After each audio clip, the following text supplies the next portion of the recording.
मोमिनो, तुमको जायज नहीं कि जबरदस्ती औरतों के वारिस बन जाओ, और देखना इस नीयत से कि जो कुछ तुमने उनको दिया है उसमें से कुछ ले लो, उन्हें घरों में मत रोक रखना। हाँ, अगर वो खुले तौर पर बदकारी की मुर्तकिब हों तो और बात है, और उनके साथ अच्छी तरह से रहो सहो। फिर अगर वो तुमको नापसंद हों तो अजब नहीं कि तुम किसी चीज को नापसंद करो और अल्लाह उसमें बहुत सी भलाई पैदा कर दे। और अगर तुम एक औरत को छोड़कर दूसरी औरत करनी चाहो और पहली औरत को ढेर सा माल दे चुके हो तो उसमें से कुछ मत लेना। भला तुम बुहतान लगाकर और खुला गुनाह करके अपना माल उससे वापस लोगे? और तुम दिया हुआ माल क्यों कर वापस ले सकते हो जबकि तुम एक दूसरे के साथ सोहबत कर चुके हो और वो तुमसे पुख्ता अहद भी ले चुकी हैं। और जिन औरतों से तुम्हारे बाप दादा ने निकाह किया हो उनसे निकाह न करना, मगर जाहिलियत में जो हो चुका सो हो चुका।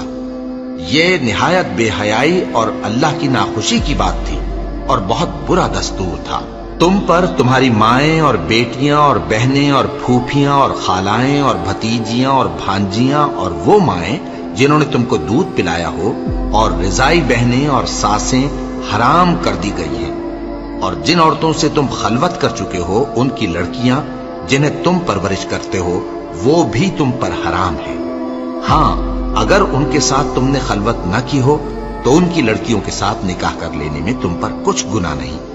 और तुम्हारे सुलभी बेटों की औरतें भी और दो बहनों का इकट्ठा करना भी हराम है, मगर जो हो चुका सो हो चुका। बेशक अल्लाह बख्शने वाला है, बड़ा मेहरबान है। और शौहर वाली औरतें भी तुम पर हराम हैं, मगर वो जो कैद होकर बांदियों के तौर पर तुम्हारे कब्जे में आ जाएं। ये हुक्म अल्लाह ने तुमको लिख दिया है और इन मुहर्रमात के सिवा दूसरी औरतें तुमको हलाल हैं, इस तरह से कि माल खर्च करके उनसे निकाह कर लो, बशर्ते के निकाह से मकसूद इफ्फत कायम रखना हो, न कि शहवत परस्ती। तो जिन औरतों से तुम लुत्फ अंदोज हुए उनका मेहर जो मुकर्रर किया हो अदा कर दो। और अगर मुकर्रर करने के बाद आपस की रजामंदी से मेहर में कमी बेशी कर लो तो तुम पर कुछ गुनाह नहीं। बेशक अल्लाह सब कुछ जानने वाला है, हिकमत वाला है। और जो शख्स तुम में से मोमिन आजाद औरतों से निकाह करने का मकदूर न रखे तो मोमिन बांदियों ही से जो तुम्हारे कब्जे में आ गई हो निकाह कर ले। और अल्लाह तुम्हारे ईमान को अच्छी तरह जानता है।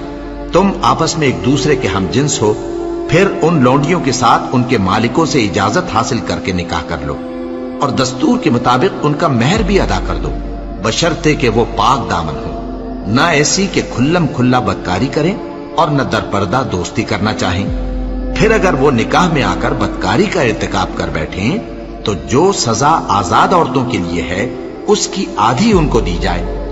ये बांधी के साथ निकाह करने की इजाजत उस शख्स को है जिसे गुनाह कर बैठने का अंदेशा हो, और ये बात कि सब्र करो तुम्हारे लिए बेहतर है, और अल्लाह बख्शने वाला है, मेहरबान है।